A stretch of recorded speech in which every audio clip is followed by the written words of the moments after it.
நம்மோடு பேச வேண்டும். அதற்காய் ஸ்தோத்திரிப்போம். ஸ்தோத்திரம் ஸ்தோத்திரம் ஸ்தோத்திரம் ஸ்தோத்திரம் ஸ்தோத்திரம் ஸ்தோத்திரம் ஸ்தோத்திரம் ஸ்தோத்திரம் ஸ்தோத்திரம். ஏசாயா 8ஆம் அதிகாரம் 13ஆம் வசனத்தை வாசிப்போம். Let's turn to Isaiah chapter 8 verse 13. பரிசுத்தம் பண்ணுங்கள், அவரே உங்கள் பயமும் அவரே உங்கள் அச்சமுமாய் இருப்பாராக. Sanctify the Lord of hosts himself, and let him be your fear, and let him be your dread. கர்த்தருக்கு ஸ்தோத்திரம். Praise the Lord. உங்கள் தேவனாகிய கர்த்தரை பரிசுத்தம் பண்ணுங்கள். It is said, sanctify your Lord God. தேவனை எப்படி பரிசுத்தம் பண்ணுவது? How can we sanctify our God? தேவன் பரிசுத்தமானவர் தானே, அவரை போய் நாம் எப்படி பரிசுத்தம் பண்ணுவது? God is indeed holy. How can we go and sanctify him? சில நேரங்களில் நாம் வாழுகிற விதம் நமக்கும் மற்றவர்களுக்கும் தேவனை பற்றி ஒரு கெட்ட சாட்சியாய் மாறுகிறது. Sometimes the way that we live and the way that we walk, it is a shame to the name, both to God and as well to us. நாம் கிறிஸ்தவர்களா இருக்கிறோம்.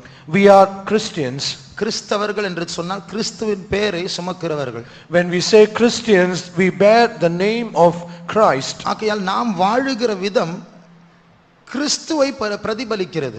So the way, the walk of our life, it manifests Christ. ஒரு விதத்தில் கிறிஸ்தவர்கள் எப்படியோ கிறிஸ்துவும் அப்படிதான் என்று மற்றவர்கள் சொல்லக்கூடிய ஸ்தானத்தில் காணப்படுகிறோம். And in one sense, when we live in such a life, as Christians are, so also is Christ. ஆகையால் நாம் சாட்சி கெட்டவர்களாக வாழ்ந்தால் அங்கே இயேசு நாமம் தூஷிக்கப்படுகிறது. So if we live a life that has spoiled our testimony, then the name of Jesus is being blasphemed. உதாரணமாக 50ஆம் சங்கீதம் 21ஆம் வசனத்தை வாசித்தால், for example, if you read Psalms 51 verse 21, இவைகளை நீ செய்யும்போது நான் மௌனமாயிருந்தேன், உன்னை போல் நானும் இருப்பேன் என்று நினைவு கொண்டாய். இங்கே ஒரு பொல்லாத மனுஷனை பார்க்கிறோம். here we read about a wicked person. அவர் துன்மார்க்கமாக வாழ்ந்து கொண்டிருக்கிறார்.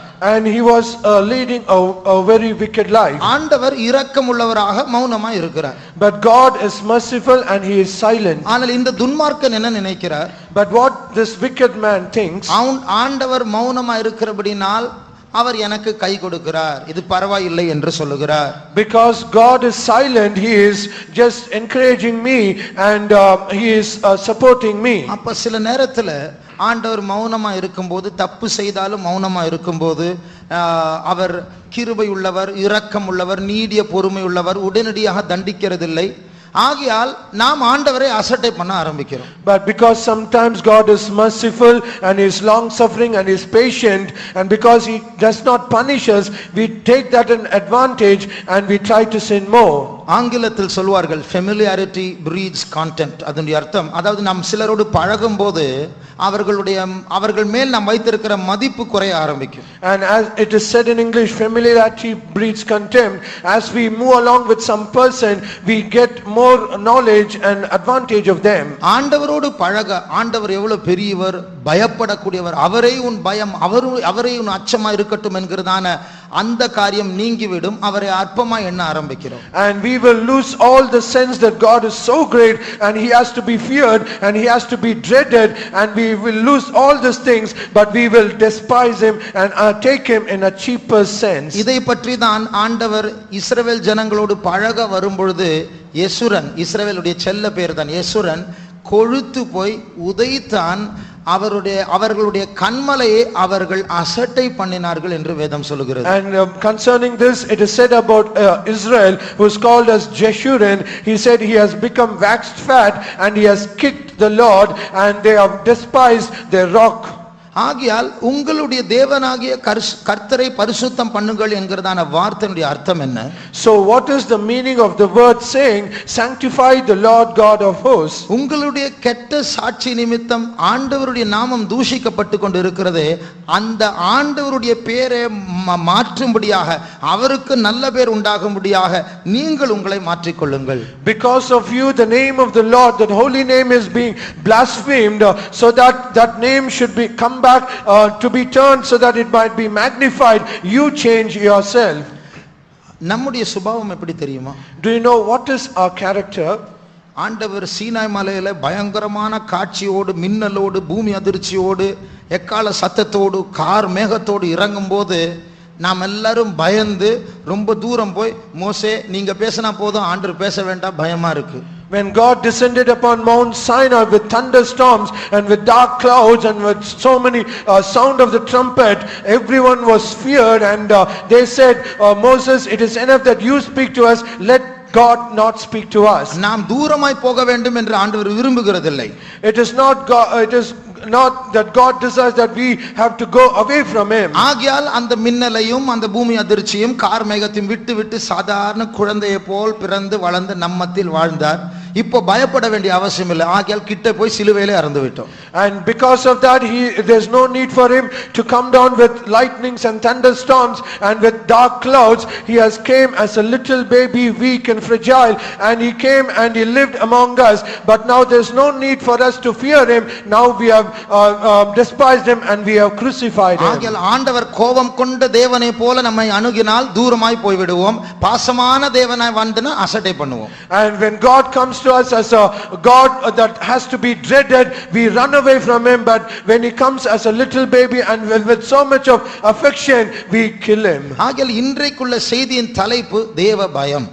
So the topic of today's sermon is fear of God. ஆகையால் நாம் இந்த தேவ பயத்தை பழகாததுனால தான் இன்றைக்கு ஆண்டவரை ரொம்ப லைட்டா, ரொம்ப அசட்டை பண்ணுகிறோம். Because we have not been exercised in this fear of God, we despise and take God in a lighter sense. ஆண்டவர் அந்த துன்மார்க்கன், ஆண்டவர் என்னை போல தான், அதனால தான் மௌனமா இருக்கிறாரு, என்னுடைய தவறுக்கு கை கொடுக்கிற பாரு, நான் அதெல்லாம் பண்ண ஒண்ணுமே நடக்கல என் லைஃப்ல என்று துணிகரமாக பாவம் செய்கிற மனுஷனை ஆண்டவர் பார்த்து சொல்லுகிறார், எப்பொழுது நான் இப்படி இருக்க மாட்டேன், நான் உன்னை பீறி போடுவேன், உன்னை யாரும் விடுவிக்க முடியாது என்று அதற்கு பிறகு எச்சரிக்கிறார். And when this wicked person says, God is also like me, he is silent, he is not seeing all my wicked doings, and indeed he is also supporting me. And when he thinks like that, God says, I will not be like you as silent, but I will tear you in pieces and there will be none to deliver. ஆண்டவர் நம்மை மிரட்டுகிற தேவனாக, கோப தோற்றமுள்ளவராக நம்மை அணுக வேண்டும் என்று அவர் விரும்புகிறதில்லை. God does not desire so that he might threaten us and so that we might fear him. ஆனால் பாசத்தோடு நம்மை அணுகும்போது நம்ம அசட்டை பண்ணுகிறோமே, அதனால அவர் கோபப்பட வேண்டியதா இருக்கிறது. But when he comes with so much of affection and love and he comes to us, we despise him, and because of that, to correct us, he has to come with that threatening. ஆண்டவருடைய கோபம் நம்மேல் விழக்கூடியதான ஒரு காலத்தில் தான் நாம் வாழ்ந்து கொண்டிருக்கிறோம். We are living in a days where the wrath of God is supposed to come upon us. அந்த கோபம் ஏற்கனவே சபையில் ஆங்காங்கு வெளிப்பட்டு கொண்டிருக்கிறது. And that wrath is already been revealed here and there in the church. ஸ்ரீலங்காவில் அந்த ஈஸ்டர் வார உபவாச ஜெபத்தின் போது சில வாலிப பிள்ளைகள் பரலோகத்திற்கும் நரகத்திற்கும் போனதை பற்றி ஏற்கனவே சொல்லி இருக்கிறேன். I have already told about some young people, they in the fasting prayer at Sri Lanka, they went to hell and heaven. அதுல ரெண்டு பேர் சாட்சி சொல்வதை நான் கேட்டேன். I heard about two people, they testified. ரெண்டு பேரும் ஒரே காரியத்தை, பல காரியங்களை சொன்னால் ஆனால் ஒரு காரியத்தை ரெண்டு பேரும் சொன்னார்கள். And these two people, they said many things, but one thing was common in these two. பிதாவாகிய தேவன் பயங்கர கோபம், அவருடைய கண் சிவப்பா இருக்கிறதா. God the Father, he was very angry and his eyes were red. அதாவது இரக்கமற்றவரை போல் நின்று கொண்டிருக்கிறார். And it appears as though he has mercy without any mercy. இயேசு அவருடைய பாதத்தில் விழுந்து காலை பிடிச்சு, பிதாவே இன்னொரு சான்ஸ் கொடும் என்று கெஞ்சுகிறார். But they saw as Jesus, he held on to the feet of the Father and he pleaded with the Father, Father, please give one more chance. அப்போது அந்த பிதா அந்த ஒரு பிள்ளையை பார்த்து சொல்றார், நான் இதற்காகவா நீங்கள் உலகத்தையும் உலகத்தில் உள்ளவர்களை நேசித்து வாழ்ந்து கொண்டிருக்கிறீர்கள், இதற்காகவா நான் குமாரனை கொடுத்தேன். And looking at one of those young people, God the Father said, is it for this that I have given my son to the whole world? நேற்று ஒரு தம்பி வந்து சொன்ன ஒரு சொப்பனத்தை கண்டான். Yesterday, a young boy, saw a dream and he came and told me. நம்முடைய faith home வந்து கோடீஸ்வரர்களுடைய மாளிகை மாதிரி இருக்கிறது. Our faith home, it appears as though a bungalow of a rich person. believers எல்லாம் கோட் சூட் போட்டு brothers எல்லாம் அணிந்து கொண்டு வந்திருக்கிறார்கள்.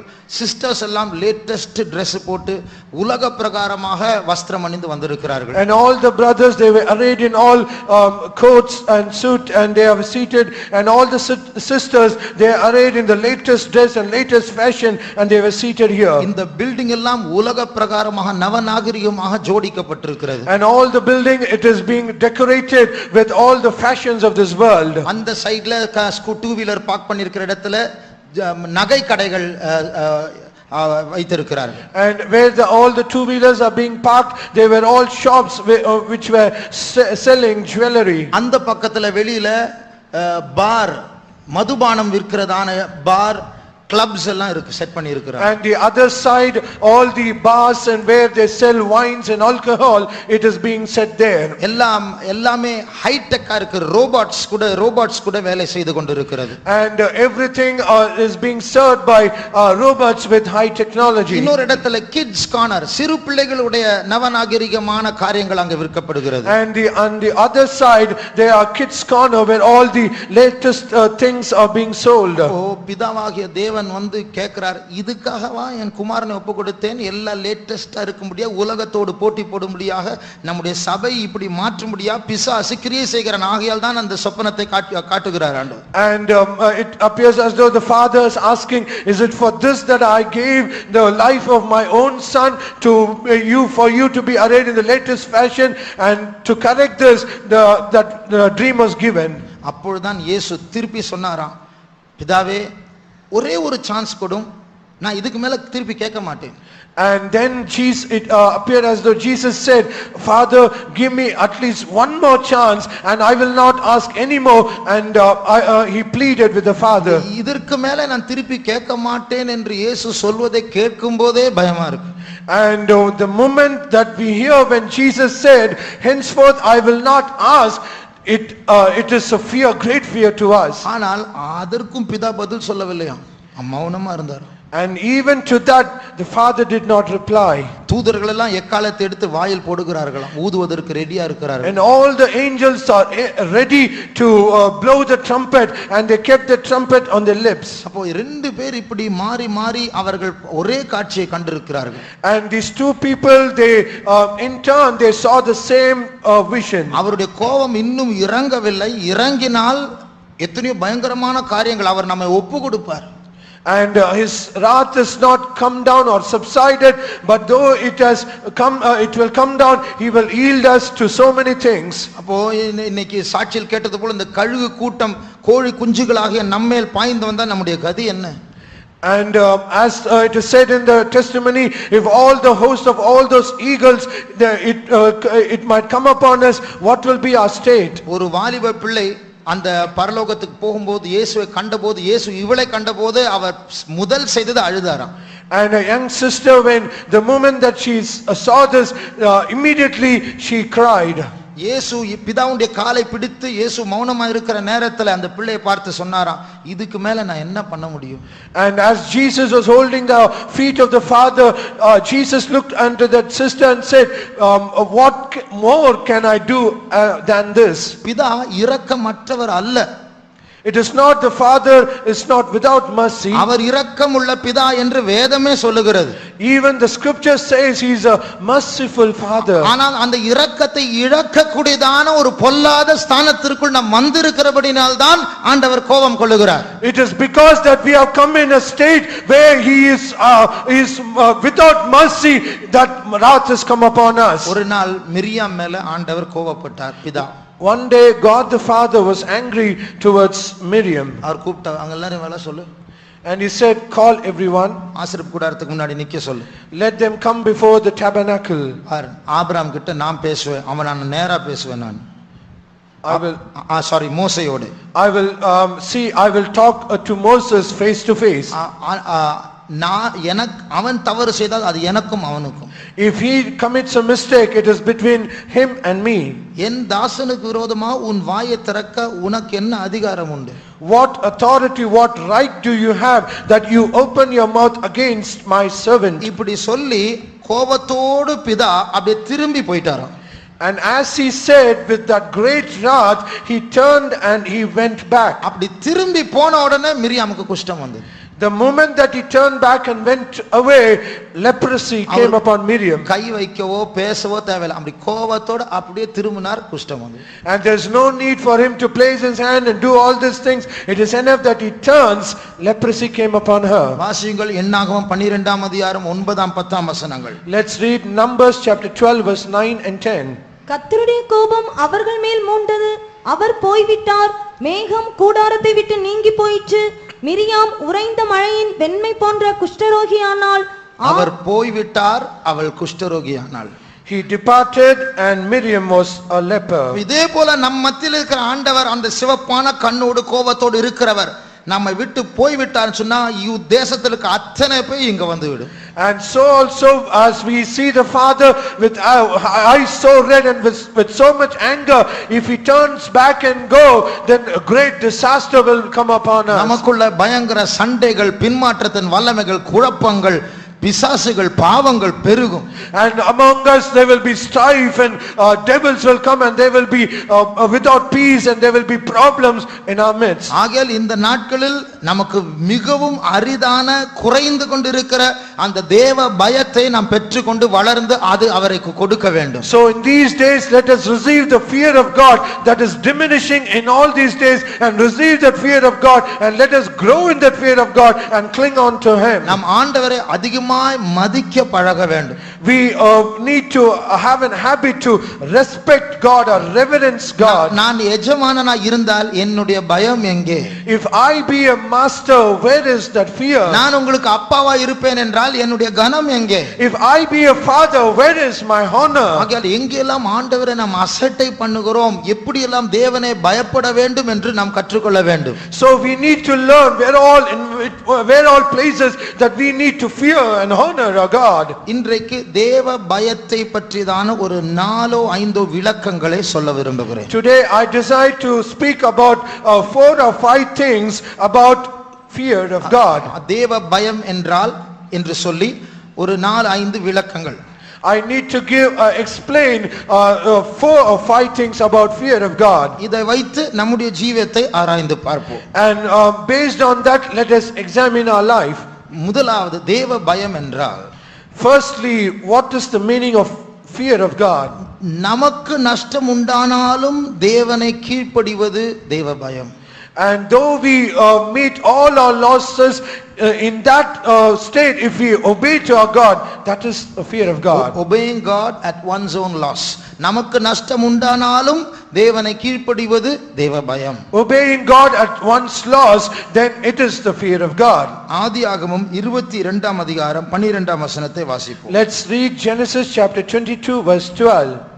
அப்பொழுது அவர், பிள்ளையாண்டான் மேல் உன் கையை போடாதே, அவனுக்கு ஒன்றும் செய்யாதே, நீ அவனை உன் புத்திரன் என்றும் உன் ஏக சுதன் என்றும் பாராமல் எனக்காக ஒப்பு கொடுத்தபடியினால் நீ தேவனுக்கு பயப்படுகிறவன் என்று இப்பொழுது அறிந்திருக்கிறேன் என்றார். ஆண்டவர் சொல்லுகிறார், உன்னுடைய பிள்ளை 25 வருடம் நீ காத்திருந்து விசுவாசத்தினால் பெற்ற அந்த பிள்ளையையும் நான் சொன்னதுனால நீ கொடுக்க நீ ஆயத்தமாயிருந்தாய், ஆகையால் நீ என்னை பயப்படுகிறாய் என்று அறிந்திருக்கிறேன். And God said, you are ready to lay down your son for me, for the son you have waited for 25 years, and because you have did this, I know that you fear me. இந்த வெளிச்சத்தில் நம்மை ஆராய்ந்து பார்ப்போம். And in the light of this verse, let us examine ourselves. நமக்கு தேவன் ஒரு காரியத்தை சொல்லுகிறார். God says one thing to us. நமக்கு நஷ்டம் உண்டானால் கீழ்ப்படிவோமா? If we suffer some loss, will we obey? வசதியா இருந்தா கீழ்ப்படிவோம். If you are well to do, then we will obey. இல்ல, if it what he says is convenient for us, அது நமக்கு சௌகரியமான ஒரு காரியமா இருந்தால் நாம் கீழ்ப்படிவோம். So what he says, if it is convenient to us, we will obey him. அப்படி நமக்கு நஷ்டம் உண்டாகும்னு சொன்னா உடனே அதை தட்டி ஆண்டவர் பேசல, நானே யோசிச்சேன், அது இன்னும் கன்ஃபார்ம் பண்ணட்டும், இப்படி எல்லாம் சில தர்க்கங்களை கொண்டு வந்து நாம் ஆண்டவருக்கு கீழ்ப்படிய மாட்டோம். But if it is lost to us, then we will try to debate with him. It is not God that speaks to me, it is my own thinking, then we will cast it out. மத்தேயு 19ஆம் அதிகாரம் 22ஆம் வசனத்தை வாசிப்போம். When we read Matthew's Gospel chapter 19 verse 22. அந்த வாலிபன் மிகுந்த ஆஸ்தியுள்ளவனாய் இருந்தபடியால் இந்த வார்த்தையை கேட்டபொழுது துக்கமடைந்தவனாய் போய்விட்டான். அந்த வாலிபன் ஒரு ஸ்டெப் எடுக்க ஆயத்தமா இருந்தால் ஆண்டவர் 2 ஸ்டெப் எடுக்க சொன்னார், முடியவில்லை. And this young man was ready to take one step, but Jesus said to take another step. He was not prepared. நீ பூர்ணமாக வேண்டும் என்றால், if you need to be perfected, உனக்குள்ளதெல்லாம் விற்று எனக்கு பின்னாடி வா, பரலோகத்தில் உனக்கு பொக்கிஷத்தை தருவேன். you need to sell all your possessions and you need to follow me, then I will give you great possessions in heaven. ஆனா அவனால செய்ய முடியல. But he was not able to do that. அந்த பொக்கிஷம் அவனுக்கு ரொம்ப முக்கியமா இருந்தது. Because all his great possessions was important to him. அவருக்கு நஷ்டம் வரும் என்று அறிந்த உடனே பின்பற்ற கீழ்ப்படிய முடியல. And when he came to know that he had to suffer loss, he was not ready to obey. அப்போ தேவனுக்கு பயம் என்று சொன்னால், அவர் சொன்னால் நம்முடைய நஷ்டமானாலும் கீழ்ப்படியணும். So when we say the fear of God, even though we suffer loss, we have to obey him. ஒரு சகோதரனை பற்றி இப்படி படித்தேன், அறிந்து கொண்டேன். I came to know about a brother like this. அந்த சபையில் உள்ள ஊழியக்காரர் சொன்னார், நீ கண்டிப்பா யூத் கேம்ப், வாலிபர் முகாம் வரணும். And the brother in charge of that faith home, he said to this brother, you have to come to the youth camp compulsorily. அப்போ அவர் சொன்னார், எனக்கு லீவ் கிடைக்கல brother. And this brother said to that worker in charge, brother, I will not get any leave for that. Leave கிடைக்காவிட்டாலும் வா. Even though if you do not get leave, you have to come. அவர் கீழ்ப்படிந்து போனார். And he obeyed and he came to that youth camp. திருப்பி போனா வேலை போயிடுச்சு. And when he went back to the office, he lost his job. 3 மாதம் கழித்து கன்வென்ஷனுக்கு வந்தார். And after 3 months, he came to the convention. வேறொரு பிரதர் அந்த வாலிபனை சுட்டி காட்டி என்னிடத்தில் சொன்ன, அந்த தம்பி தெரியுதா, அவன் இன்னை வரைக்கும் அவனுக்கு வேலை போயிடுச்சு, வேலை கிடைக்கல, 3 மாசம் ஆயிடுச்சு. And looking unto another young boy, this worker brother, he said to that brother who lost his job, because he came to the presence of God, he lost his job. Until now, he has not got his job. இப்படிப்பட்ட நேரத்தில் அந்த தம்பி ஆண்டவரிடத்தில் முறுமுறுக்காமல் ஊழியங்களை செய்து கொண்டிருந்தான், அபிஷேகத்தை நிரம்பிக் கொண்டிருந்தான். அதுதான் தேவ பயம்.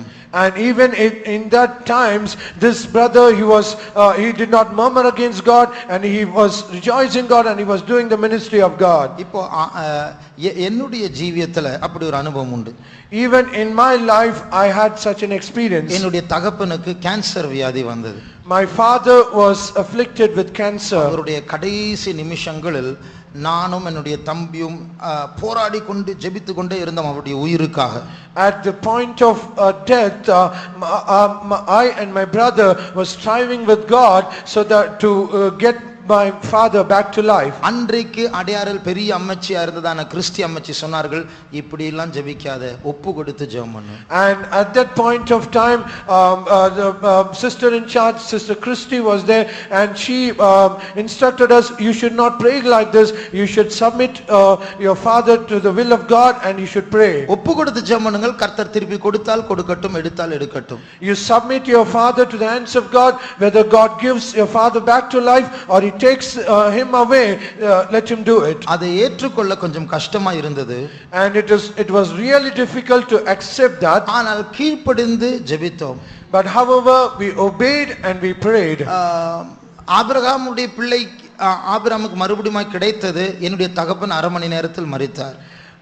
Abraham got his son back to life, but we lost our father. ஆனால் அது கிடைத்தது போனது அதில்ல விஷயம். ஒப்பு கொடுத்தோம், ஆண்டவருக்கு பயந்து கீழ்ப்படிந்தோம், அதுதான் ஆண்டவர் பார்க்கிறார். It doesn't matter that we receive or we lost, it is that we obeyed to the word of God. இப்படி நஷ்டம் உண்டானாலும் நாம் கீழ்ப்படியும் போது, So even though we suffer loss when we obey, ஆண்டவர் ஆபிரகாமை நோக்கி என்ன சொன்னார்?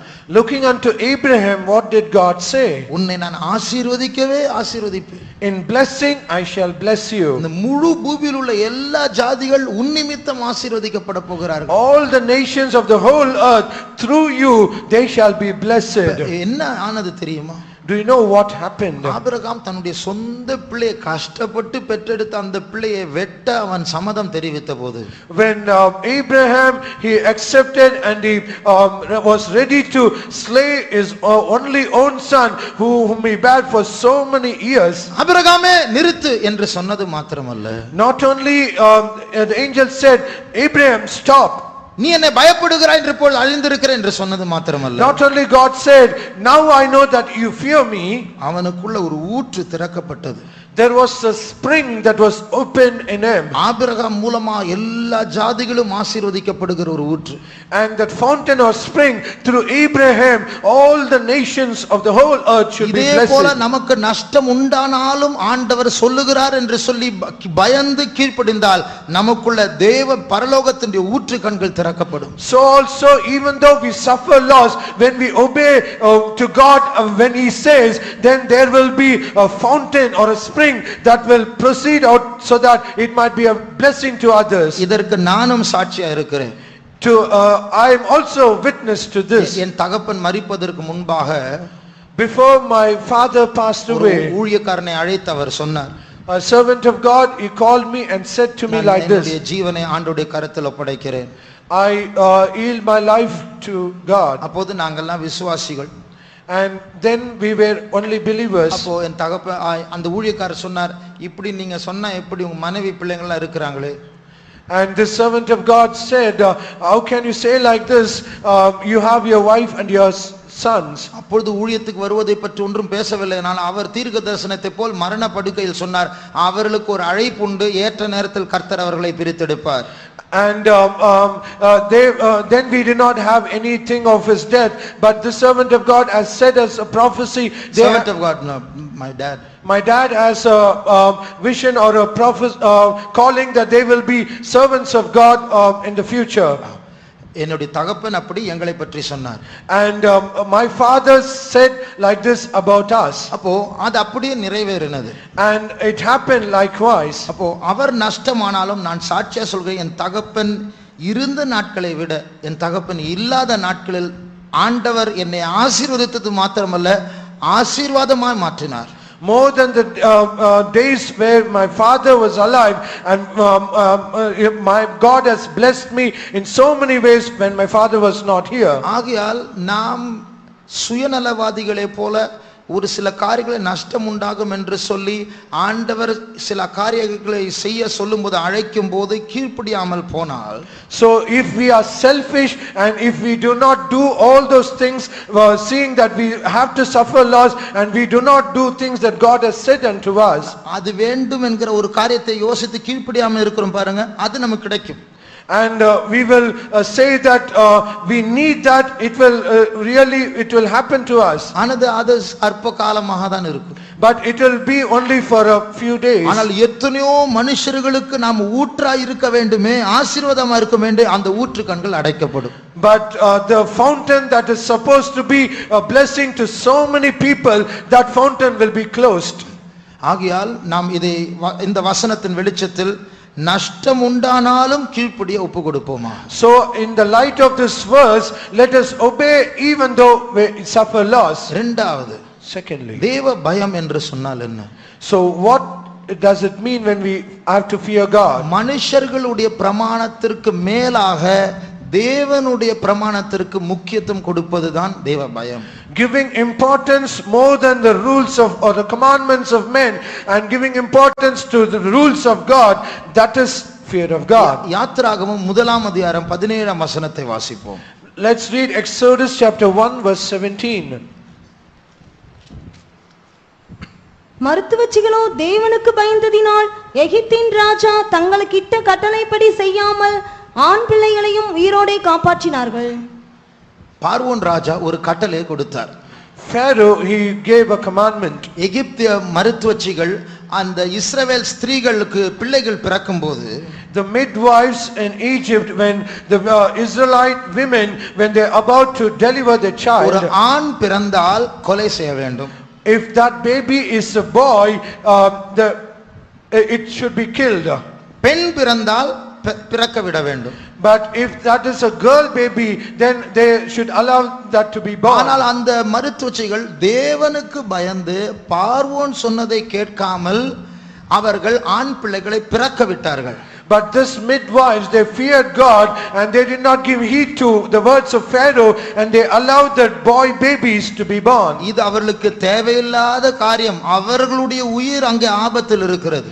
It is not at all work for them, because their life is in a இது fear. நிமித்தம் பார்வோன் அவர்களை கொலை செய்யலாம்.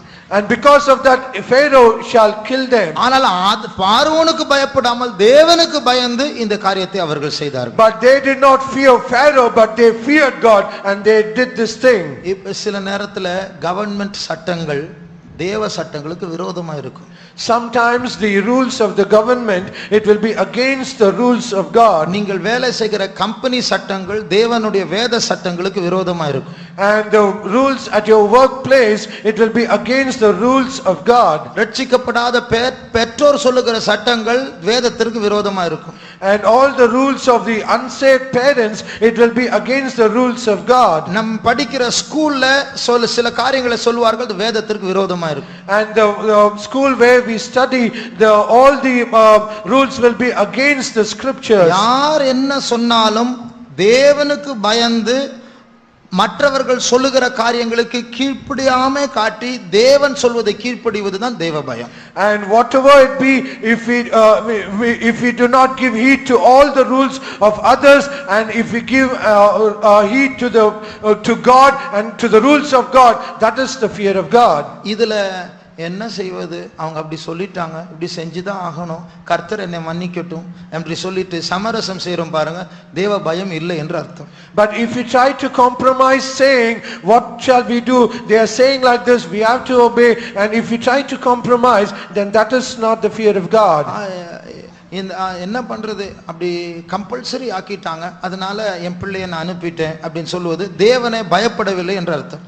And if you say what to do, they have made it as mandatory or compulsory, and because of that I allowed my child to do that, then it is not the fear of God, but we are not fearing God. வேத பாடத்தில் நாம் படித்து வருகிறோம் Shadrach Meshach அபேத்நேகோவை பற்றி.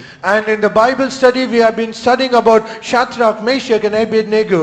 ராஜா அவர்களை மிரட்டின போது, when the king threatened them, நான் ஏற்படுத்தின சிலைக்கு முன்பாக நான் சொல்லும்போது கும்பிடு, இல்லை என்றால் சூளைதான் உனக்கு. So you should bow down to the image that when I ask to bow down, you should bow down, otherwise you will be cast in the furnace of fire. ஆனால் இவர்கள் ராஜாவே ஒரு 2 நாள் டைம் கொடு என்று கேட்கவில்லை, அப்பொழுதே பதில் சொன்னார்கள்.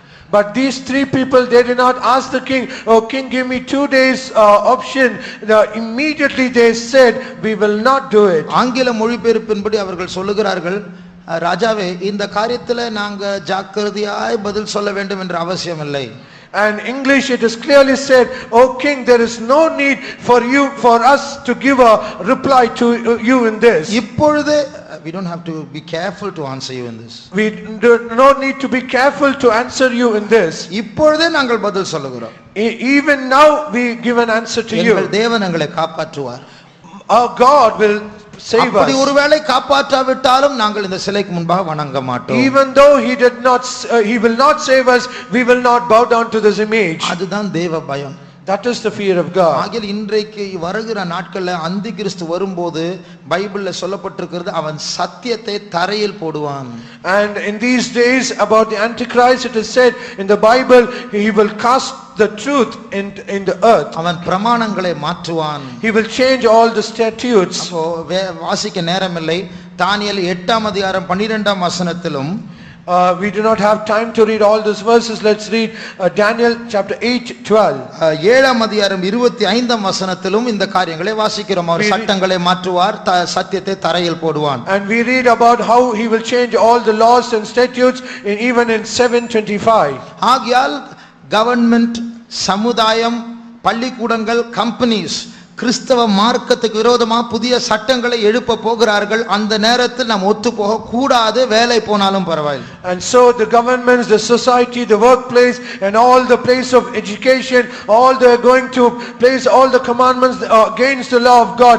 But in that time we should not compromise and we should not go along with it. கர்த்தருக்கு பயந்து கர்த்தருடைய பிரமாணங்களை கீழ்ப்படிந்தால் வேலை போனால் அப்படி ஒரு நஷ்டத்தை ஆண்டவர் பொறுப்பெடுப்பார். If we fear God and we obey him, even in that instance, even though if we lose a job, God will take care of that. அதை பார்க்கலும் பெரிய வேலை அவர் தருவார். And more than that, God will give a greater job for us. இந்த மருத்துவச்சிகள் அவர்கள் கர்த்தருக்கு பயந்து பார்வோனுடைய சட்டத்தை மீறி இஸ்ரவேல ஆண் பிள்ளைகள் பிறக்கும்படிய இடம் கொடுத்ததனால் கர்த்தர் அவர்களை ஆசீர்வதித்தார் என்று வேதம் சொல்லுகிறது. The scripture says because these midwives they feared God and they did not give heed to the words of Pharaoh, God blessed them.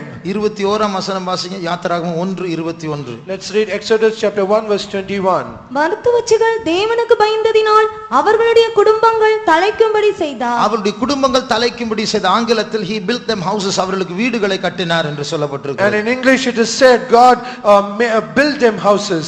ஆண்டவர் நம்முடைய சரீர தேவைகளையும் அவர் கனப்படுத்தி நாம் அவரை பயந்ததனால் அவர் நம்மை கனப்படுத்துவார். So if we fear God and because we honor God, God will also honor us and he will also build us. அப்போஸ்தலர் 5ஆம் அதிகாரம் 29ஆம் வசனத்தில் And we read in Acts of Apostles chapter 5 verse 29. அங்கே சீஷர்கள் சொல்லுகிறார்கள், மனுஷர்களை பார்க்கலும் தேவனுக்கு நாங்கள் கீழ்ப்படிய வேண்டும்.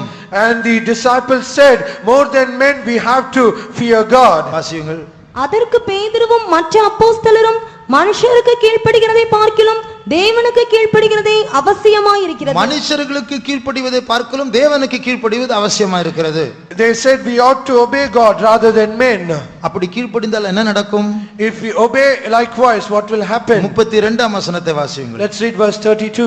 இந்த சங்கதிகளை குறித்து நாங்கள் அவருக்கு சாட்சிகளாய் இருக்கிறோம். தேவன் தமக்கு கீழ்ப்படிகிறவர்களுக்கு தந்தருளின பரிசுத்த ஆவியும் சாட்சி என்றார்கள். இப்படி தேவனுக்கு பயந்து நாட்டின் சட்டங்களை மீறி கர்த்தர் சொன்னபடினால் கர்த்தருக்கு கீழ்ப்படியும் போது அவர்களுக்கு பரிசுத்த ஆவியானவர் இறங்குவார். And when we obey God and we violate or do not give heed to the laws of the land, then God will give the Holy Spirit of God to them that obey him. இதுதான் தேவ பயம். This is the fear of God. இப்படி தேவனை பயந்து கர்த்தருடைய வார்த்தையை பயந்து நாம் கீழ்ப்படியும் போது நாட்டின் சட்டங்களுக்கு நாம் மீறுதலாய் நடந்தாலும் கர்த்தர் நம்மை கனப்படுத்துவார். So when we fear God and when we fear the word of God and we even though when we transgress the law of the land, God will bless us and he will build us. மூன்றாவது, Thirdly, கர்த்தரை நம்பியும் ஒன்றும் நடக்காமல் இருக்கும்போது தொடர்ந்து கர்த்தரை நம்புவது தெய்வ பயம். after trusting God for so many times and if nothing happens, even then if we continue to trust him, that is the fear of God. கர்த்தரை நம்பினாலும் ஒன்றும் நடக்காமல் இருக்கிறதே, அப்படி இருந்தும் தொடர்ந்து அவரை நம்பிக்கொண்டிருப்பது தெய்வ பயம். And even though after we trusted God and nothing is happening, and even then if we continue to trust him, then that is the fear of God. ஏசாயா 50ஆம் அதிகாரம் 10ஆம் வசனத்தை வாசிப்போம். Let's read Isaiah chapter 50 verse 10. உங்களில் எவன் கர்த்தருக்கு பயந்து அவருடைய தாசனின் சொல்லை கேட்டு தனக்கு வெளிச்சம் இல்லாததினால் இருட்டிலே நடக்கிறானோ அவன் கர்த்தருடைய நாமத்தை நம்பி தன் தேவனை சார்ந்து கொள்ள கடவன். தன் தேவனை சார்ந்து கொள்ள, இங்கிலீஷ்ல let him stay on his God, அந்த தேவனை தேவன் மேல் பற்றுதலாய் இருக்கட்டும். And in English it is said let him stay upon his God. அப்போ இந்த ஊழியக்காரனுக்கு அவன் தேவனை பயப்படுகிறான். And this servant of God, he feared God. நீ தேவனை பயப்படுகிறாயா? Do you fear God? உனக்கு வெளிச்சம் இல்லையா? Do you have no light? நீ தேவனுக்கு பயந்தும் நீ இருட்டில் நடந்து கொண்டிருக்கிறாயா? Though you fear God, are you walking in darkness? நீ தொடர்ந்து அவரை நம்பிக்கொண்டே இரு. Keep trusting him. அப்ப தேவனுடைய பயத்தினுடைய அம்சம் காரியம் நடக்காவிட்டாலும் இயற்கையாக சோர்ந்து போக வேண்டிய சூழ்நிலை வந்தாலும் தொடர்ந்து அவரை நம்பிக்கொண்டே இருப்பது தேவனுடைய பயம். The essence of the fear of God, though we fear God, if nothing happens, even then if we try a walk in the light and if we obey God, then that is the fear of God. பழைய ஏற்பாட்டு பரிசுத்தவான்களை பற்றி வாசிக்கிறோம். We read about the Old Testament saints. அவர்கள் விசுவாசத்தில் சில வாக்குத்தத்தங்களை பற்றி கொண்டு மரித்தார்கள், வாக்குத்தத்தங்களை பெறாமலே மரித்தார்களாம். By faith they clung on to the promises of God and they died, and even though they did not receive the promises of God, they died. எபிரேயர் 11ஆம் அதிகாரம் 13ஆம் வசனத்தை வாசியுங்கள். Let's read Hebrews chapter 11 verse 13. இவர்கள் எல்லாரும் வாக்குத்தத்தம் பண்ணப்பட்டவைகளை அடையாமல் தூரத்திலே அவைகளை கண்டு நம்பி அணைத்துக் கொண்டு பூமியின் மேல் தங்களை அந்நியரும் பரதேசிகளும் என்று அறிக்கையிட்டு விசுவாசத்தோடே மரித்தார்கள். விசுவாசத்தோடு அந்த அடையாமல் மரித்தார்கள். They did not receive their promises and died. அப்ப ஆண்டவர் ஏமாற்றி விட்டாரா? Is it that God has deceived them? அவர்கள் ஒரு நாட்டை கண்டார்களாம். They saw a land. அதை அவர்கள் கண்ணால் கண்டும் அதை பெறாமல் ஜீவனை விட்டார்கள். Though they saw that country far away by the night, and they did not reach that country and they died. ஆனால் ஆண்டவர் ஏமாற்றவில்லை. But God did not deceive them. கீழ்க்கண்ட வசனங்கள் வாசிக்கிறோம், அவர்களுக்காக தேவன் ஒரு நகரத்தை ஆயத்தப்படுத்தி இருக்கிறார். And the coming verses we read, God has prepared a city for them. அப்போ அவர்கள் இந்த பூமியில் சில காரியங்களை அடையாமல் ஜீவனை விட்டார்கள் என்று சொன்னால் அதை நம்பிக்கொண்டே இருந்தால் சாகும் வரைக்கும் நம்பினார்கள். When it is said they did not receive all these things that was promised, the meaning is they continued to trust him. யோசேப்பின் சரித்திரம் ஒரு பாட்டு வடிவத்தில் எழுதப்பட்டிருக்கிறது. The history of Joseph was written in a song. ஒருவர் அப்படி பல பாட்டுகளை கொண்டு அந்த யோசேப்பினுடைய கதையை எழுதி இருக்கிறார். A person he wrote this history of Joseph in a song. அப்போ அதுல யோசேப்பு ஜெயிலில் பூட்டப்படுகிற ஒரு நேரம் உண்டு.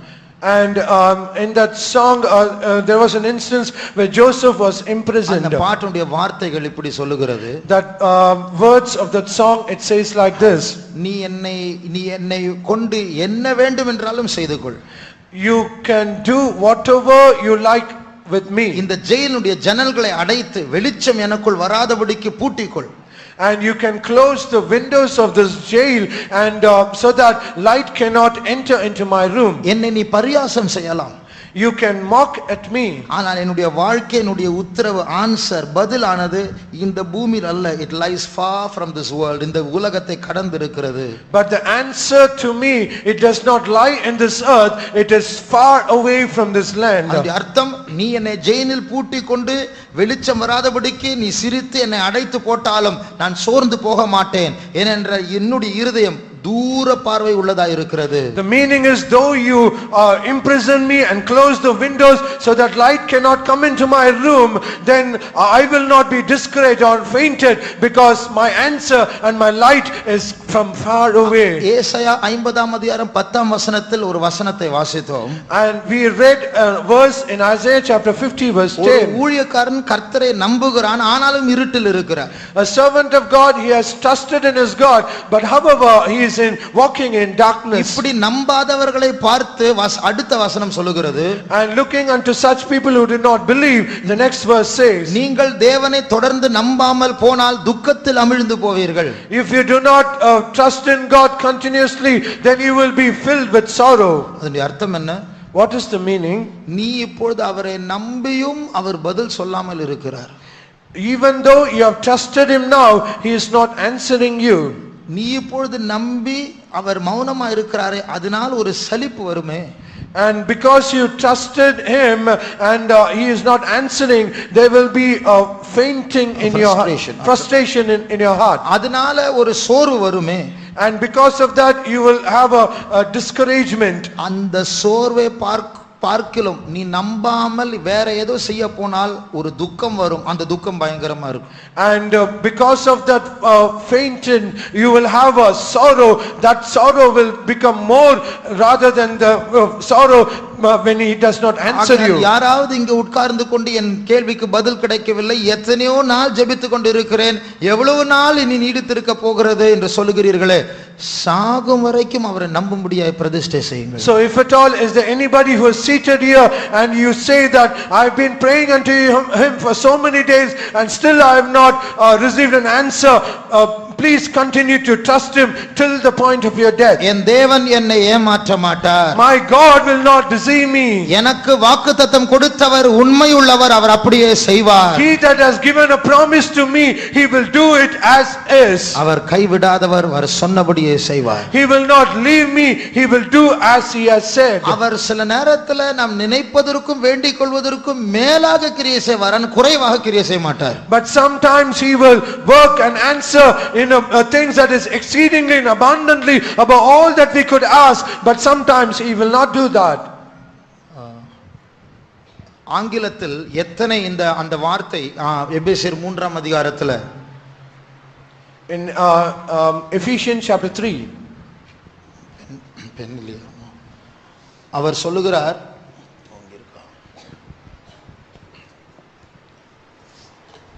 அந்த வசனம் வாசிங்க. நினைப்பதற்கும் வேண்டிக் கொள்வதற்கும், நாம் வேண்டிக் கொள்கிறதற்கும் நினைக்கிறதற்கும் மிகவும் அதிகமாய் நமக்குள்ளே கிரியை செய்கிற வல்லமையின்படியே நமக்கு செய்ய வல்லவராகிய அவருக்கு. இங்கிலீஷ்ல that he would grant you according to the 20. Now unto him that is able to do exceeding abundantly above all that we ask or think according think என்று மாத்திரம் சொல்லாமல், Not only it is said think, ask or think, அதாவது கேட்பதற்கும் நினைப்பதற்கும் என்று சொல்லுகிறார். so it is said ask or think. வெறும் ask or think என்று சொல்லாமல் all that we ask or think. And not only he says ask or think, he says all that we ask or think. நாம் நினைப்பதற்கும் வேண்டிக் கொள்வதற்கும் எல்லாவற்றுக்கும் என்று சொல்லுகிறார். He says above all that we could ask or think. all என்று சொல்லாமல் above all, எல்லாவற்றுக்கும் மேலாக என்று சொல்லுகிறார். Not only he says all, he says above all. வெறும் above என்று சொல்லாமல் abundantly above all என்று சொல்லுகிறார். Not only he says above all, he says abundantly above all. வெறும் abundantly above all என்று சொல்லாமல் exceeding abundantly above all என்று சொல்லுகிறார். Not only he says abundantly above all, he says exceeding abundantly above all. இப்படி எல்லாம் ஆண்டவர் சொன்னா பொய்யா தானே? இத்தனை வார்த்தை சொல்லணுமா? இத்தனை பொய் சொல்லணுமா ஆண்டவருக்கு? ஒரு பொய் சொன்னா போதாது? So is it that God has to say so many lies, lies upon lies? அப்போ இது ஒன்றும் பொய் அல்ல. So nothing is of this is a lie. நினைப்பதற்கும் வேண்டிக் கொள்வதற்கும் மேலாக, எல்லாவற்றுக்கும் மேலாக அவர் கிரியை செய்ய போகிறார். He is going able to do exceeding abundantly above all that we could ask or think. அந்த ஆண்டவரை நீ நம்பிக்கொண்டே இரு, நீ ஏமாற்றம் அடைய மாட்டாய். You keep trusting that such a God, you will never be deceived. அடுத்தபடியாக Nextly, தேவ பயம் என்று சொன்னால், when we say fear of God, பரலோகத்தில் உங்கள் மேல என் மேல ஒரு கேஸ் நடந்து கொண்டு இருக்கிறது என்று அறிவோடு மற்றவர்களை விமர்சனம் பண்ணாமல் இருப்பது தெய்வ பயம். having an understanding or a knowledge that you and me have a case in heaven, having an understanding we should not criticize others, that is the fear of God. லூக்கா 23ஆம் அதிகாரம் 40ஆம் வசனத்தை வாசிப்போம். Let's read Luke's Gospel chapter 23 verse 40.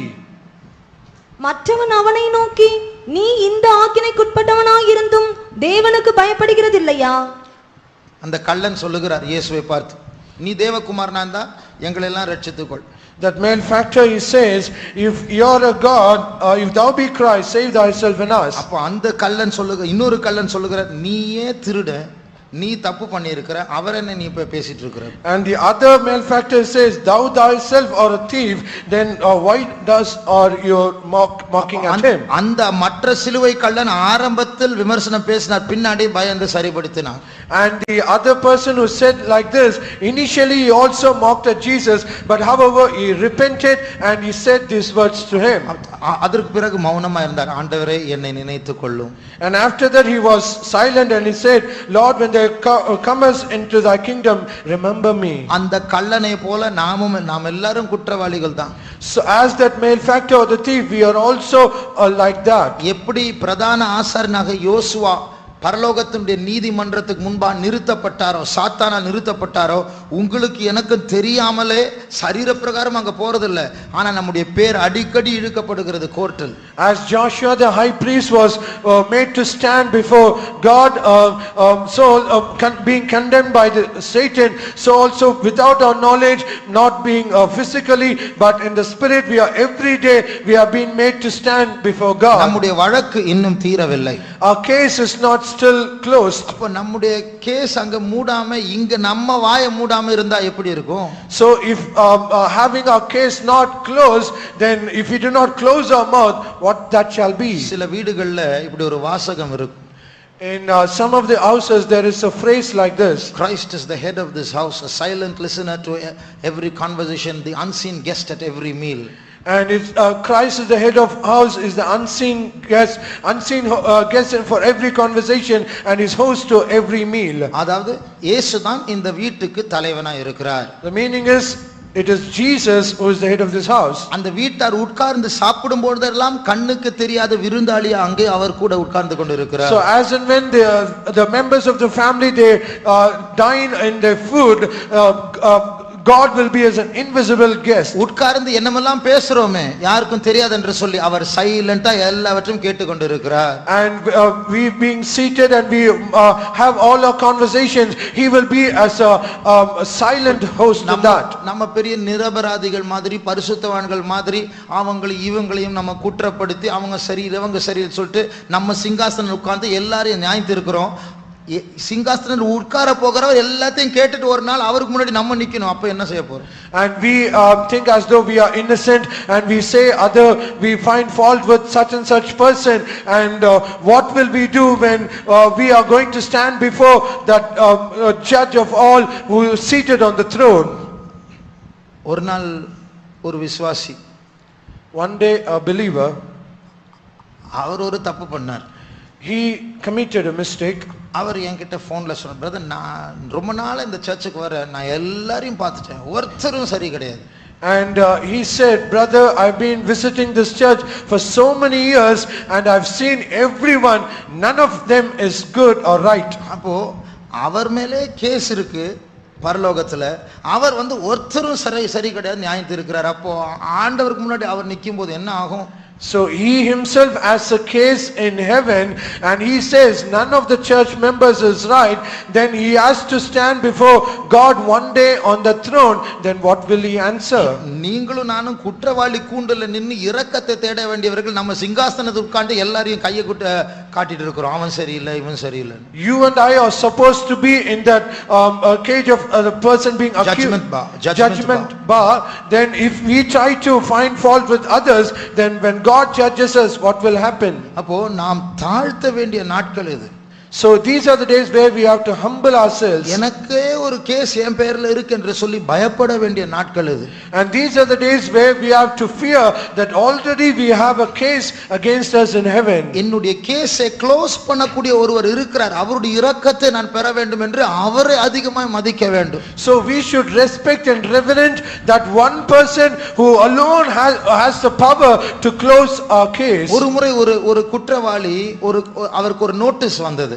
Once a person was accused, he had a notice. இந்த நாளில் நீ கோர்ட்டுக்கு வர வேண்டும். At this particular day you have to appear, make yourself appear in the court. அவனுக்கு ஒரு நல்ல திறமை வாய்ந்த ஒரு வக்கீல் தெரியும். And this person had a very efficient advocate. அப்போ அந்த டைம்ல அவர் கேர்லெஸ்ஸா இருந்தா, எனக்கு அவர் தெரியும் அவரே வழக்க திருத்துவார். And because of that this person was careless, மறந்து விட்டார். and even he forgot. திடீரென்று அவருடைய டேபிள்ல இருக்கிற டிரா ஓபன் பண்ணும்போது அந்த நோட்டீஸை பார்த்தார், டேட்டை பார்த்தார், அடுத்த நாள். And suddenly he happened to open the drawer, and he had to see that lawyer notice, and the date was the next day. அடுத்த நாள் கோர்ட்டுக்கு போகணும். And he was supposed to appear next day in the court. உடனே phone எடுத்தார் வக்கீலுக்கு. Immediately he took his phone and he called the advocate. Sir, ஒரு காரியத்தை நான் மறந்துட்டேன். Sir, I forgot the thing like this. என் பேர்ல ஒரு கேஸ் இருக்கு, நாளை கோர்ட்டுக்கு வரணும், நீங்க தான் வரணும். And in my name there is a case in the court, and you have to appear in the court on my behalf. அந்த வக்கீல் சொன்னார், போன வாரம் தான் நான் ஜட்ஜாக ப்ரமோஷன் ஆயிடுச்சு, எனக்கு உன் கேஸை நான் தான் பார்க்கணும்னு சொன்னார். And this lawyer said, it is only last week I've been promoted as a judge, and it is I have to deal with your case. இவர் விஷயத்தை எல்லாத்தையும் சொல்லிட்டார், நான் தப்பு பண்ணியிருக்கிறேன், என்ன காப்பாத்துங்கன்னு. அவர் சொன்னார், நான் தான் உன் judge Babu. And this person, he revealed all his mistakes, and he did confess all these things, please save me. But this lawyer said, I am become the judge and I have to deal with you. இன்னைக்கு இயேசு நம்முடைய வழக்கறிஞரா இருக்கிறார் என்று வேதம் சொல்லுகிறார், advocate.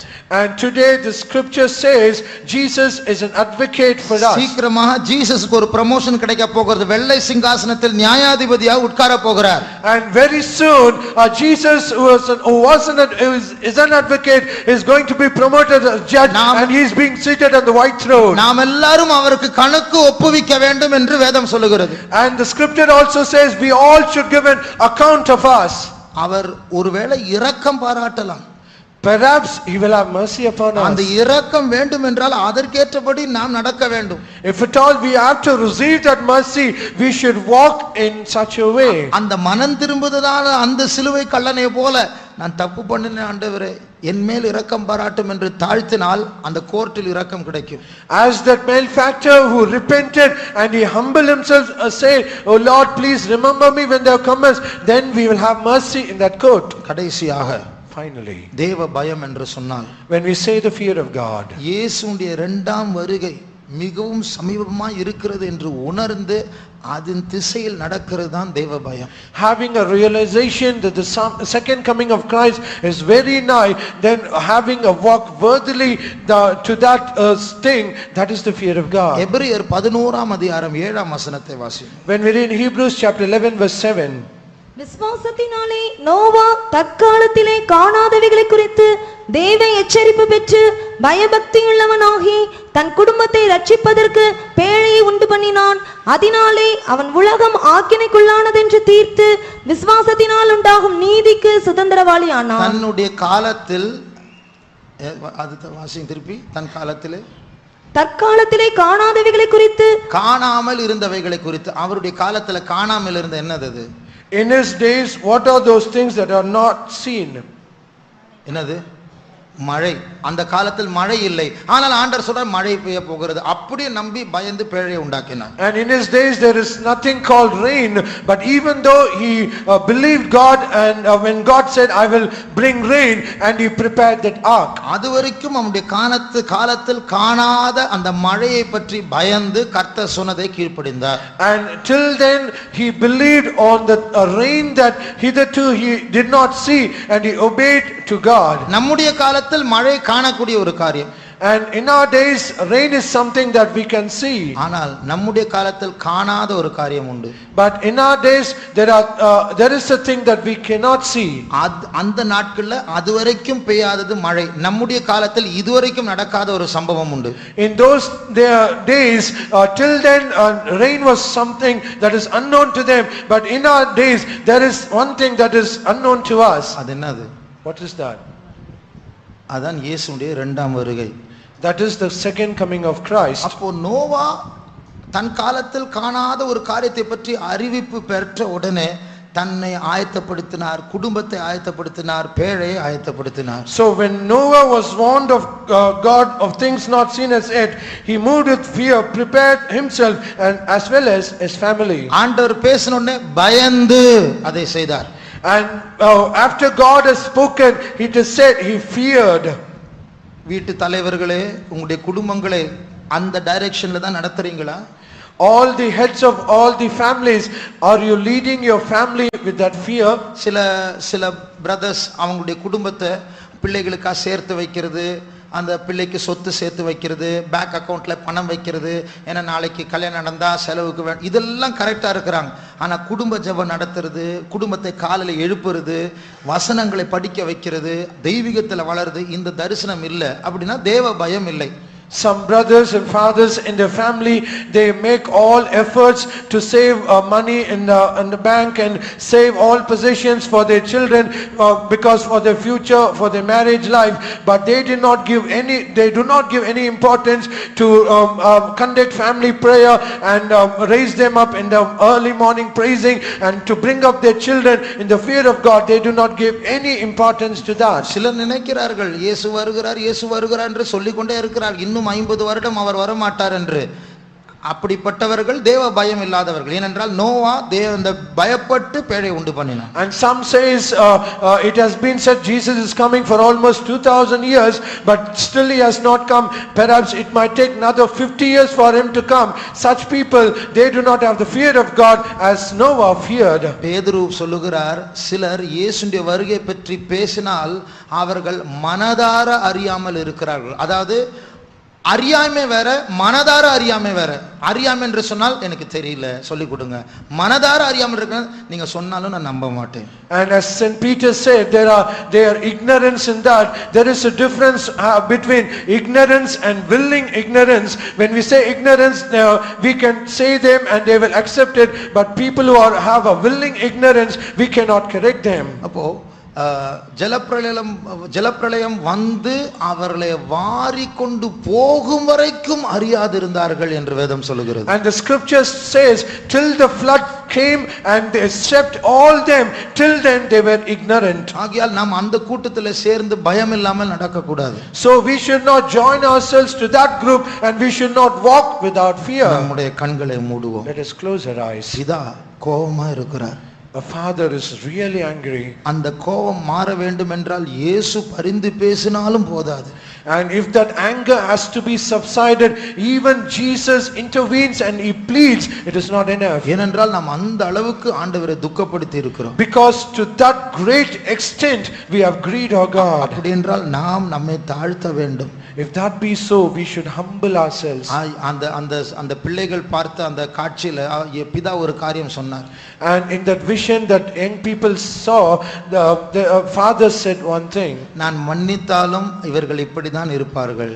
Even though I forgive them, still they will be like this. பிதா சொல்கிறார், எவ்வளவு துக்கமா சொல்லி இருப்பார் அந்த statement. See how grieved would father be saying this statement. நாம் எல்லாரும் நம்முடைய கண்களை மூடுவோம். Let us all close our eyes. தேவனுடைய கோபம் பூமியின் மேல் விழ போகிறது. The wrath of God is going to come upon the earth. தூதர்கள் எக்காளங்களை வாயில் வைத்து விட்டார்கள். All the angels have kept the trumpets in their mouth. மிரியாமுடைய இடத்தை விட்டு ஆண்டவர் திரும்பி போனார், அவள் குஷ்டரோகியா மாறிவிட்டார். In the place where Miriam was, God turned back and immediately Miriam was leper. கோபத்தோட நம்முடைய ஆண்டவர் நம் மத்தியிலிருந்து எழும்பி போனால் போதும், அடுத்தது அழிவுதான் நமக்கு. With all such a great anger, it is enough that God will rise up and go. Every destruction will come upon us. நம்மை சுற்றி எத்தனை பிசாசுகள் வகை தேடி காத்து கொண்டு இருக்கிறது தெரியுமா? Do you know how many devils are surrounding and they are always waiting for something to be done to ஒரு us? சின்ன சான்ஸ் கிடைச்சா போதும் பிசாசு நம்மை பட்சித்து போடுவான் சபையாக. Even if he gets a little chance, the devil will destroy us as the whole church. ஆனால் அவன் வராதிருக்கிற காரணம் என்ன? But what is the reason that he is not able to do that? இந்த சபையினுடைய ஓனர் நம்மத்தில் நடந்து கொண்டிருக்கிறார். Because the owner of the church, he is walking in our midst. அவர் நம்மத்தில் இருக்கும் வரைக்கும் அந்த பிசாசுகள் நம்மை தொட முடியாது. Until that he is in our midst, the devils cannot touch us. ஆனால் அவர் கோபப்பட்டு நம்மை விட்டு போவார் என்றால், but if he gets angry and he moves out of us, நமக்கு ஐயோ. Oh unto us. இன்றைக்கு நாம் ஒரு 2-3 நிமிடம் நம்மை தாழ்த்தி இருதயம் உடைந்து ஜெபிக்க போகிறோம். So today we are going to break our hearts and humble ourselves and pray for 2 or 3 minutes. முடிந்தால் முழங்காலில் நிற்போமாக. If at all we are able, let us be on our knees. நாம் எல்லாரும் அந்த கல்வாரி நிழலுக்கு போக போகிறோம். We are all going to go under the shadow of the cross. அந்த ஒரு இடத்தில் தான் நமக்கு அடைக்கலம் கிடைக்கும். It is that one place we can have our refuge. தேவ பயம் சபையில் அற்று போயிருக்கிறது. The fear of God is not in the church. அவன் தன் வழியில் ஓடிக்கொண்டிருக்கிறான். Everyone is running and walking after his own ways. தன் வழி சரி என்று நியாயம் பேசிக் கொண்டிருக்கிறான். He is justifying his own way. தேவனுடைய கண்கள் சிவப்பாய் மாறிக்கொண்டிருக்கிறது. The eyes of the Lord is becoming red. அவர் நம்மை விட்டு போவதற்கு முன்பாக, before he goes away from us, அவருடைய கோபம் கொஞ்சம் பற்றி எரிந்தால் போதும், வழியில் மாண்டு போவோம் என்று வசனம் சொல்லுகிறது. the verse says if his anger is burned even in the way, then everything will be destroyed. அதற்கு முன்பாக நம்மை தாழ்த்தி குமாரனை முத்தம் செய்வோமாக. Before that, let us humble ourselves and kiss the Son. உங்களுடைய குடும்பத்திற்காக ஜெபியுங்கள். Pray for your family. உங்களுக்காக ஜெபியுங்கள். Pray for yourself. சபையின் வாலிபர்களுக்காக ஜெபியுங்கள். Pray for the youth of the church. வளர்ந்து வருகிற பிள்ளைகளுக்காக ஜெபியுங்கள். Pray for the children that are growing. ஊழியக்காரர்களுக்காக ஜெபியுங்கள். Pray for the servants of பழைய God. விசுவாசிகளுக்காக ஜெபியுங்கள். Pray for the old believers. மற்ற சபையோருக்காக ஜெபியுங்கள். Pray for the members of the other church. கர்த்தருடைய கோபம் அல்ல, கர்த்தருடைய இரக்கம் நம்மேல் வர வேண்டும். Not the anger of the Lord, but let the mercy of God be upon us. தேவ பயம் உள்ளவர்கள் ஜெபிக்க ஆரம்பியுங்கள். All those who have the fear of God, start to pray. ஆண்டவரை எட்டி உதைத்தது போதும். It is enough that have kicked of God. அவருடைய வார்த்தைகளை அலட்சியம் பண்ணினது போதும். It is enough that have despised the words of God. கர்த்தரை பயப்படுகிறவர்கள் இருக்கிறார்களா?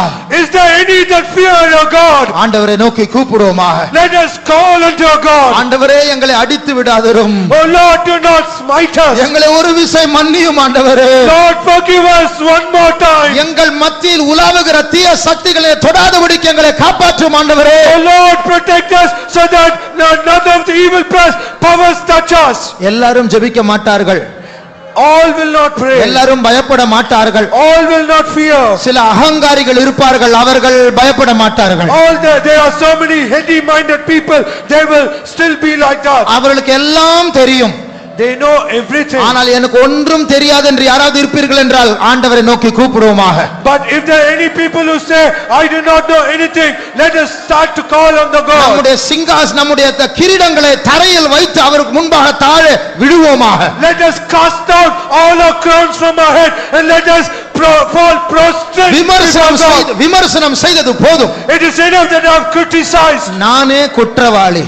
It is I am the culprit. நானே கள்ளனாய் இருக்கிறேன். It is I am the culprit. இயேசுடைய இரக்கத்தை தேடுவோமாக. Let us seek the mercy of Jesus. முன்னாடியிலிருந்து பின்னாடி வரைக்கும் நாம் ஆண்டவரை நோக்கி கூப்பிடுவோமாக. Right from the beginning till the very rear end of the church, let us call unto God. தேவன் கோபப்படக்கூடாது. God should not get angry. இயேசு கெஞ்சினாலும் மௌனமாய் இருந்த அந்த பிதாவை நோக்கி கூப்பிடுவோமாக. Even though Jesus has pleaded, still the Father is silent. Let us call unto the God. இரக்கத்தினால் அவர் ஒரு விசை சொல்லட்டும், சரி ஒரு தருணத்தை கொடுக்கிறேன். Filled with all mercy, let him say one more time, okay, I give you another chance. அவருடைய கோபத்தை மாற்றக்கூடிய ஜெபம் இங்கிருந்து எழும்புமா? Is there a prayer so that it can change the anger of God? தேவ பயம் எனக்குள் மறுபடியும் எழும்புமா? Will there be a fear once again be from us? நாம் ஜெபிக்காவிட்டால், if we do not நாம் தூங்கினால், if we sleep, ஆண்டுடைய வார்த்தை அசட்டை பண்ணினால், if we despise the word of God, அடுத்தது இங்க நகை கடையும் பாரும் தான் வரும். nextly there will be wine shop and jewelry shop. பாவமும் ஆபாசமும் வரும். Sin and abomination will be there. ஆகையால் ஊழியக்காரராகிய நாங்களும் தாழ்த்துகிறோம். So even we the servants of God, we humble ourselves. எங்களுடைய காவலில் இருக்கிற குறைகளை ஆண்டவர் மன்னிப்பாராக. The Lord should forgive all our shortcomings in our watchings. குடும்ப தலைவர்களை ஆண்டவர் மன்னிப்பாராக. Let God forgive the head of the family. பெற்றோரை ஆண்டவர் மன்னிப்பாராக. Let God forgive the parents. வாலிபர்களை ஆண்டவர் மன்னிப்பாராக. Let God forgive our youth. பிள்ளைகளை ஆண்டவர் மன்னிப்பாராக. Let God forgive our children. இயேசுவின் இரத்தம் நம்மை கழுவட்டும். Let the blood of Jesus wash us. கூப்பிடுவோமாக. Let us call unto இருதயத்தின் him. ஆழத்திலிருந்து கூப்பிடுவோமாக. Let us call from the depths of our heart. இரக்கத்தை கெஞ்சி கூப்பிடுவோமாக. Let us plead for mercy and call him. அப்பா, எங்களை காப்பாற்றும் ஆண்டவரே. எங்களுடைய பாவங்கள் அக்கிரமங்களை மன்னியும் ஆண்டவரே. இயேசுவே, இயேசுவே, நீர் எங்களை காப்பாற்றும் இயேசுவே. எங்களை ஆசீர்வதியும் இயேசுவே. நாங்கள் பாவம் செய்தது உண்மைதான் அப்பா, எங்களை மன்னியும் ஆண்டவரே. எங்களை மன்னியும் ஆண்டவரே. மறுபடியும் தேவ பயம் எங்கள் மத்தியில் காணப்படட்டும் ஆண்டவரே. உம்மை பயப்படுகிற பயம் எங்கள் மத்தியில் காணப்படட்டும் ஆண்டவரே. அப்பா, ஏசப்பா, நீர் எங்களை மாற்றும் ஆண்டவரே. நீர் எங்கள் மேல் கோபப்படாதிரும் ஆண்டவரே. ஏசப்பா, வழியில் மாண்டு போவோம் ஆண்டவரே. பிதாவே, பிதாவே, எங்களை மன்னியும் பிதாவே.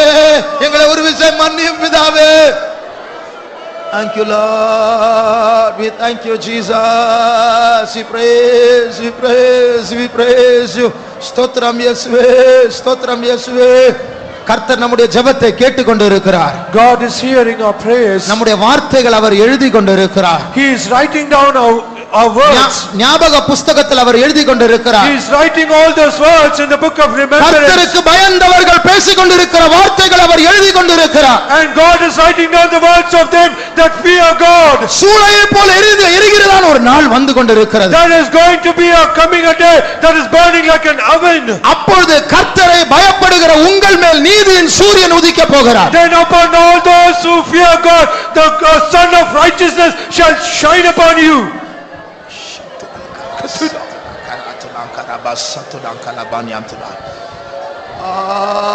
எங்களை மன்னியும் பிதாவே, எங்களை மன்னியும் பிதாவே, எங்களை மாற்றும் ஆண்டவரே. Thank you Lord. ஸ்தோத்திரம் அப்பா, ஸ்தோத்திரம் ஆண்டவரே. எங்களை பொறுப்படுத்திக் கொள்ளவே, எங்களை மன்னியும், எங்களை ஏற்றுக்கொள்ளும் பரம தகப்பனே. Thank you Lord. ஸ்தோத்திரம் இயேசுவே, ஸ்தோத்திரம் இயேசுவே. சிலர் வாயை திறக்கிறதில்லை. Some people, they do not even open their mouth. கோர்ட்ல இருக்கிற ஜட்ஜ் உங்களுக்கு மரண தண்டனை விதிக்க போறாரு, என்ன பண்ணுவீங்க? இப்படிதான் மௌனமா இருப்பீங்களா? The judge at the court is pronouncing death sentence to you. Will you be silent like this? அது என்ன கட்டா பெருமையா? Is it a binding or is it your pride? இல்ல தேவ பயம் இல்லையா? Or is it that you do not have any fear of God? கோபம் நம்மேல் வந்த பிறகு, குஷ்டம் வந்த பிறகு, ஆக்சிடென்ட் வந்த பிறகு, அதுக்கப்புறம் அழுது அப்பதான் கண் திறக்கப்படுமா? Is it that after God's anger is burned upon us, after we are met with an accident and we become leper, then only will our eyes be opened? ஒரே ஒரு நிமிடம் தருகிறேன், வாயை திறந்து ஜெபிப்போம். I give only 1 minute. Open your mouth and pray. எங்களை காப்பாற்றும் ஆண்டவரே, எங்கள் மேல் இரக்கம் பாராட்டும் ஆண்டவரே. அக்கிரமங்களை மன்னியும், மீறுதல்களை மன்னியும். பரிசுத்தரே, இரக்கம் வேண்டும் அப்பா. இரக்கம் பாராட்டும், இரக்கம் பாராட்டும். Please அப்பா, please forgive us Lord, forgive us Lord, forgive us Lord, forgive us Lord. Thank you Jesus. Praise, we praise. ஆண்டவரே, எங்களை மாற்றும், எங்களை மாற்றும் ஆண்டவரே, எங்களை பரிசுத்தப்படுத்தும் ஆண்டவரே. Thank you Lord. ஸ்தோத்திரம் இயேசுவே, ஸ்தோத்திரம் இயேசுவே, ஸ்தோத்திரம் இயேசுவே. Thank you Lord. Thank you Jesus. Thank you Jesus. ஸ்தோத்திரம். கர்த்தர் நம்முடைய கூட்டத்தை ஆசீர்வதித்தார், அதற்காக ஸ்தோத்திரிப்போம். ஸ்தோத்திரம், ஸ்தோத்திரம், ஸ்தோத்திரம், ஸ்தோத்திரம், ஸ்தோத்திரம், ஸ்தோத்திரம், ஸ்தோத்திரம், ஸ்தோத்திரம், ஸ்தோத்திரம். தொடர்ந்து அவருடைய கோபம் அல்ல, அவருடைய இரக்கம் நம்மேல் இறங்க வேண்டும், அதற்காக ஸ்தோத்திரிப்போம். ஸ்தோத்திரம், ஸ்தோத்திரம், ஸ்தோத்திரம், ஸ்தோத்திரம். நம்ம எல்லாரையும் ஆண்டவர் பாதுகாக்க வேண்டும், அதற்காக ஸ்தோத்திரிப்போம். ஸ்தோத்திரம், ஸ்தோத்திரம், ஸ்தோத்திரம். தொடர்ந்து நடக்க போகிற ஊழியங்களை கர்த்தர் ஆசீர்வதிக்கும்படியாய் ஸ்தோத்திரிப்போம். ஸ்தோத்திரம், ஸ்தோத்திரம், ஸ்தோத்திரம், ஸ்தோத்திரம். எல்லா துதிகன மகிமை கர்த்தருக்கே செலுத்தி கர்த்தரை ஸ்தோத்திரிப்போம். ஸ்தோத்திரம், ஸ்தோத்திரம், ஸ்தோத்திரம், ஸ்தோத்திரம். அல்லேலூயா. ஜெபம் பண்ணுவோம். அன்பின் பிதாவே, நடவடிக்கைக்காக நன்றியோடு துதிக்கிறோம் சாமி. இந்த பரிசுத்த ஆராதனை கர்த்ததாமே பொறுப்படுத்த அப்படின்னா நன்றியோடு துதிக்கிறோம். இந்த பரிசுத்த சமூகத்தை ருசிக்க எங்களுக்கு கொடுத்ததான எல்லா கிருபைகளுக்காக நன்றியோடு துதிக்கிறோம் சாமி. இந்த பரிசுத்த ஆண்டு ஓய்வு நாளில் எல்லா தேவ ஜனங்களும் கர்த்தருடைய சமூகத்தில் வந்து தேவனுடைய சமூகத்தை அனுபவிக்க எங்களுக்கு கொடுத்ததான ஆண்டவரே விலையேறப்பட்ட இந்த பாக்கியத்தை நினைக்க கர்த்தர் கிருபை தந்தீரே, அதற்காக ஸ்தோத்திரம். இந்த ஆராதனை தொடக்க பகுதிகளாகிய பாடல்கள் பகுதிகளை கர்த்தர் பொறுப்படுத்த ஆசீர்வதி தந்தீர். ஆவியை நிறைவேங்கள் தந்தி தொடர்ந்து சாட்சி சொன்ன மக்களுடைய ஜீவித்தை செய்த எல்லா அனுபவங்களையும் சொல்லி ஆண்டவரை மகிமைப்படுத்தும்படியாக கொடுத்த எல்லா ஆண்டவரே சாட்சிகளுக்காக ஸ்தோத்திரம். ஆண்டவரே, இந்த காலை வேளை நீர் எங்களோடு பேசின நல்ல வார்த்தைகளுக்காக நன்றியோடு துதிக்கிறோம். ஆம் தேவமே, சபையில் ஒரு தேவ பயம் வேண்டும், தேவ ஜனங்களாய் எங்களுக்குள்ள ஒரு தேவ பயம் வேண்டும் என்று நீர் எங்களோடு எச்சரித்திருக்கிறீர், அதற்காக ஸ்தோத்திரிக்கிறோம். இந்த வார்த்தையெல்லாம் ஆண்டவரே தேவனால் அருளப்பட்ட வார்த்தை என்று ஆண்டவரே ஒவ்வொருவரும் அதை ஏற்றுக்கொள்கிற ஒரு நல்ல நல் இருதயம் தேவ ஜனங்களுக்கு கிருபை தரும்படியாய் உம்மிடத்து வேண்டிக்கிறோம் சாமி. ஆண்டவரே, செவ்வையாக்கப்பட்ட பண்படுத்தப்பட்ட நிலத்தில் விதைக்கப்பட்ட என் விதையானது ஆண்டவரே 30, 60 அல்ல 100 மேனியாய் பலன் கொடுப்பது போல எங்களுடைய இருதயங்கள் ஆண்டவரே அப்பா பண்படுத்தப்பட்ட நிதை அப்பா இருதயமாய் இருக்கும் என்றால் ஆண்டவரே இன்றைய நாள் கொடுக்கப்பட்ட தூதியின்படி நாங்கள் ஒரு தேவ பயத்தை அதை ஏற்றுக்கொள்கிறவர்களாய் எங்களுடைய இருதயம் அதை ஏற்றுக்கொள்ளத்தக்கதாய் காணப்பட கிருபை தரும்படியாய் உம்மிடத்து வேண்டிக்கிறோம். ஆண்டவரே, எந்த நஷ்டங்கள் வந்தாலும் நஷ்டத்தின் மத்தியில் ஆண்டவரை ஏற்றுக்கொண்டு தேவபயத்தோடு ஜீவிக்க எங்களை கிருபை தரும்படியாய் வேண்டிக்கிறோம் சாமி. அந்த வாலிபன் ஆண்டவரே சாமி ஆண்டவரே அதன் வார்த்தையை ஏற்றுக்கொள்ள முடியாதவனாய் போய்விட்டானே. ஆண்டவரே, பரிபூரணமான ஆஸ்திகள் இருந்தும் கட்டளை வார்த்தையை ஏற்றுக்கொள்ள முடியவில்லையே சாமி. அப்படியாய் நாங்கள் இல்லாதபடி ஆண்டவர் ஆபிரகாமை போல கட்டளை வார்த்தையை கீழ்ப்படிய நஷ்டம் வந்தாலும் என்னுடைய தேவன் வார்த்தைக்கு கீழ்ப்படிவேன் என்று அப்படிப்பட்டதான் ஆண்டவரே ஒரு அனுபவத்தை எங்களை தரும்படியாய் வேண்டிக்கிறோம். ஆண்டவரே, மனுஷனுக்கு கீழ்ப்படிவதை காட்டிலும் தேவனுக்கு கீழ்ப்படிவதே தேவ பயம். ஆண்டவரே, மருத்துவச்சிகள் கர்த்தருக்கு பயந்தபடி நான் பார்வோன வார்த்தை கீழ்ப்படியாதபடி ஆண்டவரே தேவனுக்கு கீழ்ப்படிந்தார்களே. ஆண்டவரே, அவருடைய குடும்பங்கள் தடுக்கப்பட்டது. அதுபோல யார் யார் மனுஷனுக்கு பயப்பட பயம் எங்களை கண்ணியை வருவிக்கும் அந்த பயம் வேண்டாம். ஆண்டவரே, தேவனுக்கு பயந்து எங்களுடைய சபையினுடைய ஒவ்வொருடைய குடும்பங்களும் தடுக்கப்படட்டும், செடிக்கட்டும். ஆண்டவரே, ஜனங்கள் ஆசீர்வதிக்கப்பட முடியாய் நீர் பேசியிருக்கிறீர்கள், ஸ்தோத்திரிக்கிறோம். ஆண்டவரே, உம்மை நம்பி நம்பி எங்களுக்கு ஒன்று நடக்காமல் இருந்தாலும் ஆண்டவரே நாங்கள் உண்மையே நம்பி ஜீவிக்கக்கூடிய ஒரு தேவை எங்கள் தரும்படியாய் வேண்டிக்கிறோம். ஆண்டவரே, எங்களுடைய முற்பதாக்களாய பரிசுத்தவான்களும் ஆண்டவரே விசுவாசத்தோடு மரித்தார்களே. ஆண்டவரே, இப்படிப்பட்டதான மகாபிரதான விசுவாசத்தை நாங்கள் வேண்டிக் கொள்ளும் அதிகமாய் செய்கிற தேவன்கிற விசுவாசத்தை தரும்படியாய் இந்த காலையிலே எங்களோடு பேசினீர், அதற்காக ஸ்தோத்திரம். ஆண்டவரே, நாங்கள் நம்பி எங்கள் ஒன்றுமே நடக்காம இருந்தாலும் ஆண்டவருக்கு பயப்பட பயத்தை இந்த காலையிலே அதற்காக எங்கள் ஒப்பு கொடுக்க கிருபை தந்தீர், அதற்காக ஸ்தோத்திரிக்கிறோம். எங்களுக்கு ஆண்டவரே முழங்கால் படியிட்டு தேவ சமூகத்தில் அமர்ந்திருந்து இம்மட்டுமா ஒப்பு கொடுத்த முழு சபையார் மேடையும் பரலோகத்தில் கேஸ் உண்டு. ஆண்டவரே, அவற்றையெல்லாம் ஆண்டவரே ஒன்றுமில்லாமல் ஆக்கும்படியாக நீர் ஆண்டவரே எங்கள் வழக்கறிஞராய் எங்களுடைய வைத்தியரா இருக்கிறபடினா எங்களுடைய ஆண்டவரே வழக்கறிஞரா இருக்கிறதற்காக ஸ்தோத்திரிக்கிறோம். எங்களுடைய கேஸ் எல்லாம் ஒன்றில்லாமல் மாற்றி பண்ணுங்க. ஆண்டவரே, பரலோகம் எங்களை அங்கீகரிக்கட்டும். ஆண்டவரே, எங்கள் பிதா எங்களை அங்கீகரிக்கும்படியாய் எங்களுடைய எல்லா கேஸையும் மாற்றிப்படும்படியாய் நீர் ஆண்டவரே வந்தால் வெள்ள சிங்காசனத்தில் அமரப்போகிறீரே. அந்த நாளை நாங்கள் ஆண்டவரே ஒரு கேஸை நாம் உம்மை சந்திக்க தகுதிப்படுத்தும்படியாய் வேண்டிக்கிறோம். ஆண்டவரே, நீ சீக்கிரமாய் வரப்போகிற தேவ பயம் சிறியோ பெரியோ வாலிபர் எல்லாருக்குள்ளே உண்டாகட்டும். ஆண்டவரே, ஆண்டவரே இயேசு சீக்கிரமாய் வரப்போகிறீர். ரகசிய வருகையே நாங்கள் கர்த்தருக்கு பயந்து யார் யார் இந்த சபையில் தேவனுக்கு பயப்படுறார்களோ, சிறியோரா இருந்தாலும் பெரியோரா இருந்தாலும் யார் யார் கர்த்தருக்கு பயப்படுறார்களோ அவர்களே இந்த ரகசிய வருகையில் சந்திக்க முடியாது.